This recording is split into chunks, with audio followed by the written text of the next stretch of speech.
Welcome to another episode on the channel. In today's video, I'm going to be installing a factory trailer brake controller in this 2020 Ram DT. This should apply for any DT series half-ton truck. It may be similar on the heavy duties, but I'm not completely sure, so you'll have to check on that.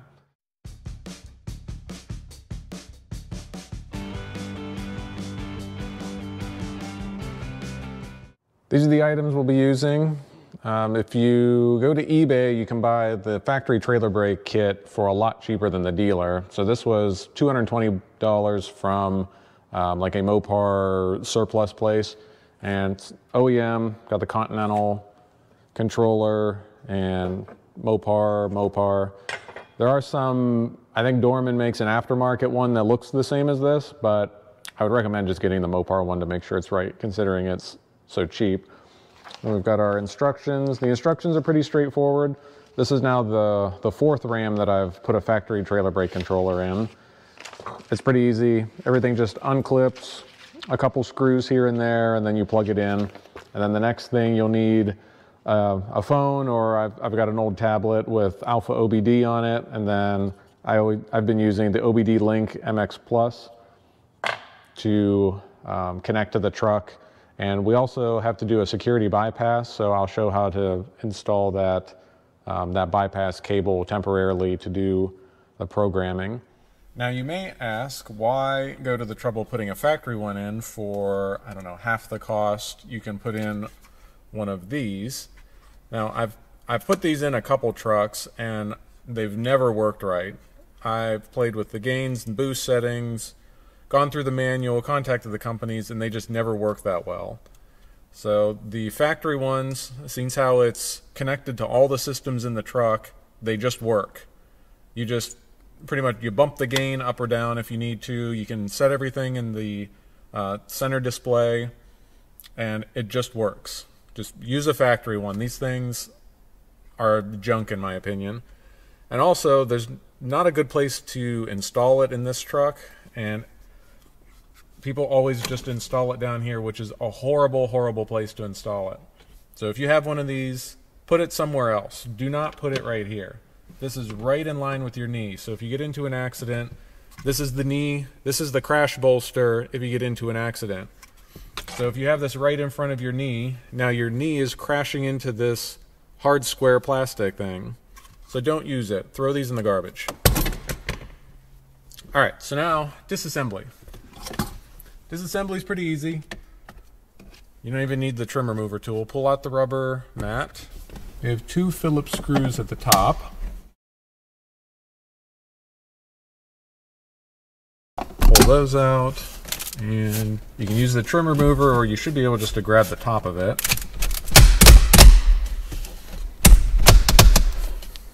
Maybe we will need the trim remover. All of these clips are very tight, so you have to, there we go. It has to be able to withstand a rear end collision without this piece flying off, so you gotta make sure the clips are very strong. And then if we look on the back side, you have your two screws up here, and then you have all of these clips along the top, and they go around the sides. So make sure you check that all of those are still attached and not broken. Sometimes they'll end up stuck in the dash, or they'll break and fall down into the dash. All right, well, for the sake of access, I would recommend that you unplug at least these two cables. This one you probably don't need to, but it was easy to unplug. And then you can rotate the whole thing out of the way and sit it on the center console with, just put a rag or something on the console so it doesn't scratch it. But we've taken out this screw, and then there are a couple tabs on the top, so I'll have to get a screwdriver to pull up on those tabs, and then this piece should slide out.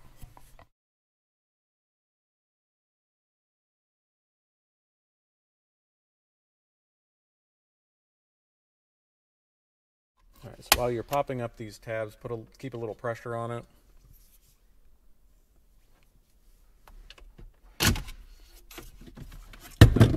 Pop out, that way it doesn't clip itself back in when you unclip something else. And then we have it out. And then over here is the blank. So we'll just remove this, and then we can snap the other piece back in. And it has little tabs at the top. It looks like some at the bottom, so. And if we look at the replacement, you can see 2 tabs on the top and then 2 under here. So hopefully with the pick we can pull it up a little bit to get it out.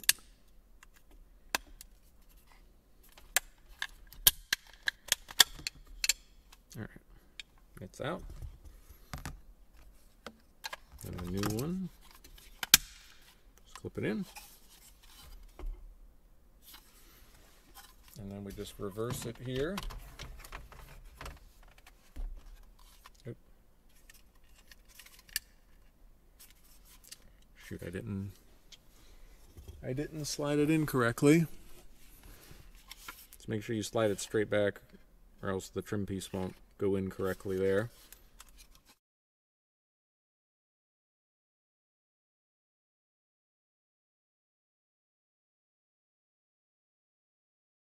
There you go. Make sure we align it. Then clip it in. Alright, now it's flush. And then just slide it in there. Put in our 2 screws.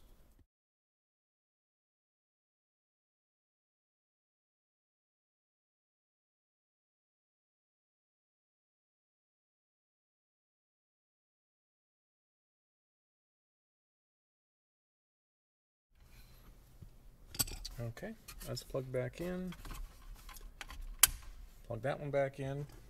Now the next step, so we're done with the trim piece.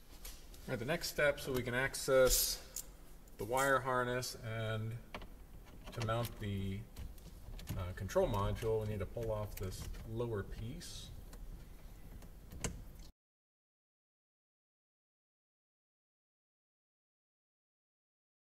So whenever I'm shopping for a RAM, the more important thing for me is to make sure it has a 392 rear end so I can tow a little easier, and that's what this one had. So it had 392 rear end but not a trailer brake controller, and a lot of the trucks that I looked at didn't have a trailer brake controller either, but seems how it's so easy and cheap to install one. Don't let that stop you. If you see a truck you like, but like, oh, it doesn't have a trailer brake controller. The Rams are really good with every Ram is pre-wired for a trailer brake controller. So for a couple $100, you just add one. So those 2 wires and plugs, that's what goes into the trailer brake control module, which we'll be mounting under the dash. So I need to find the plug that goes to the trailer brake controller on the dash. Well, all the wire harnesses have been accounted for. They did a good job of hiding this one. So it was wrapped up completely in tape, so I couldn't see it bundled in the harness. So cut it out, and I'll need to move the trim piece to get that one to plug in. And I have these 2 down, so they're dangling here. So I guess the next step is to put in the bracket and mount the control module. We got the clips installed, it's kind of hard to see. So back in there you can see the metal crosscar beam.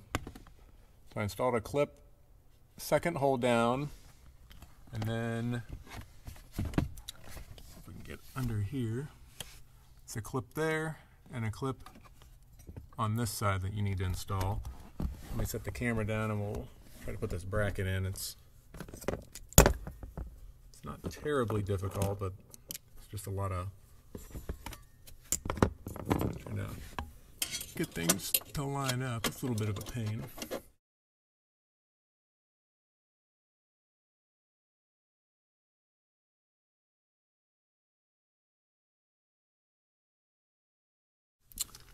And we're going to try to work smarter, not harder.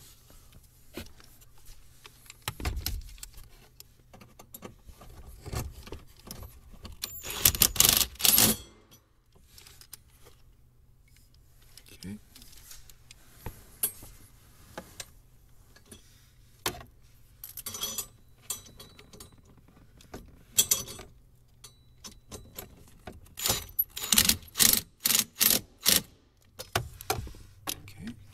the top one.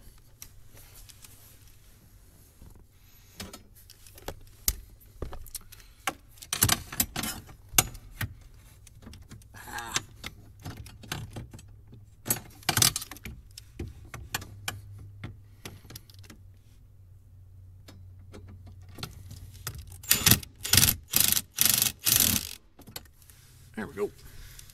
So if you have a 90-degree angle adapter for your impact, definitely helps you. All right, then the control module itself, it just clips in. Slide it in from car front to car back. Hold it at a little bit of an angle so the left side hooks in. And just clip it. Takes 2 hands.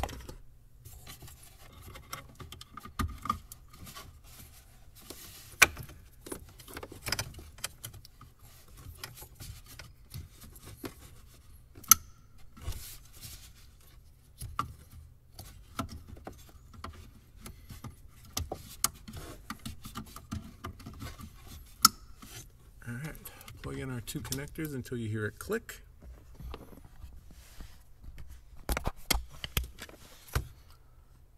And there we have our trailer brake control module in and connected. So this is our security bypass cable. I bought it on one of the Ram forums, so you can find it there. They're not that expensive. And we need to connect it up to the white and the green hub that are under the dash on the driver's side. So the small green plug goes to the white one, and the small white one goes to the green one, which makes total sense. And you can connect them into any of the open plugs on the hub up there. And this is much easier to do with the trim panel out. So you should be able to remove the emergency brake one on its own. There's 2 screws in the bottom and then it pulls straight out. It doesn't hook over the knee bolster or anything. So you should be able just to do that on its own. So I'll connect that. There's really nothing to see. There's no way to get the camera in there very easily, but yeah, you just plug it in and then we connect this to the truck's OBD, and then we'll connect our OBD link to this connection. And you can leave this plugged in all the time. I would recommend removing it before you take the truck in for service, because if they see this, if your dealer's a real asshole, they may be like, oh, what's going on here? Warranty voided. All right, the cable is now in, so I'll go ahead and put the knee bolster back into place, and I'll go ahead and reset the center trim, and then we'll be ready to do the software side of this. So all of this took maybe 45 minutes. So it's definitely not worth going to a dealer to do this if you're reasonably handy. And even the software side of it, you just go in and check on a couple boxes and you're done. All right, now we get to the programming part. So you can see under the dash, I've got the OBD link hanging from the security bypass harness. After I'm done, I'll just tuck that under the dash for now. Later this week, I'm going to add rain sensing wipers and then also smart beam auto dimming headlights. So those are 2 easy things to add with only a change of a sensor and the rear view mirror. So now if we go into Alpha OBD, so I've got it connected to the OBD link. We go into RAM DS, body control module, and then come down to 2020.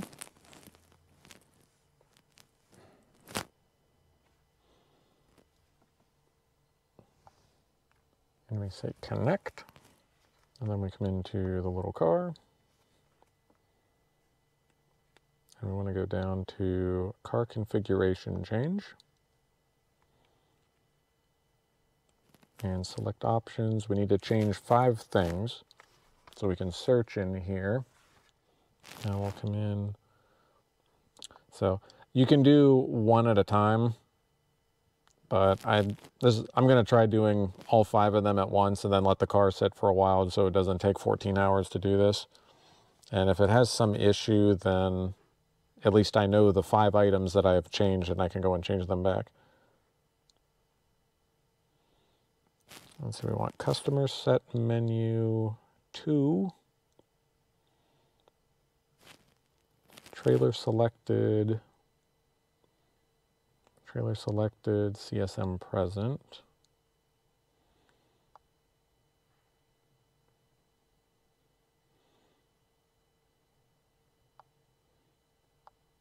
Set me a start.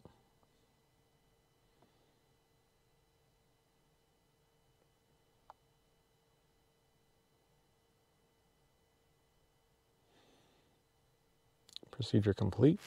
Okay. So CBC trailer tow present.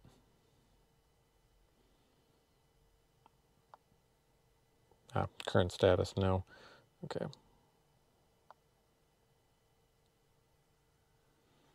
Current status, yes. No, we'll just do it again. Yes. Just to make sure. All right, next one.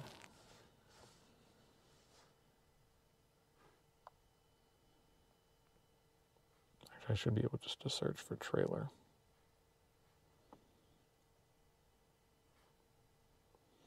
So we need customer set menu to trailer name.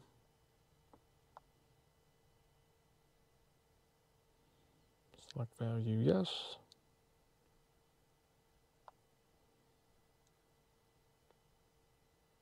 Start. Next. Procedure complete. Okay. Now we need trailer again. Customer set menu to trailer type.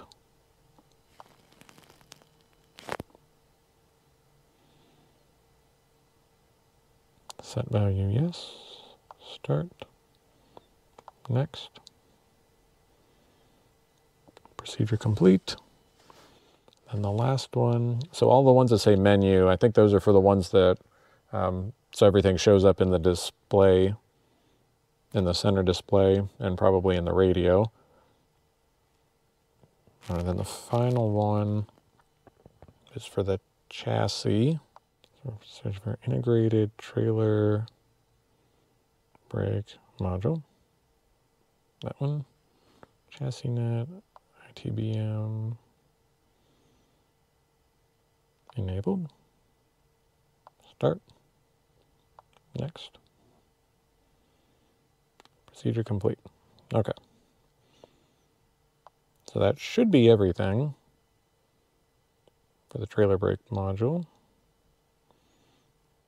All right, so turn the truck off and we'll let it sit for 10 minutes and then check on it, see if everything's working. All right, let's see if the truck is gonna like it or if it's gonna freak out. Well, we've got, let's see. We should end up with a trailer tow menu, which we have. And if I hit the gain, that works. And if I remember right, we should get a trailer tow menu in here.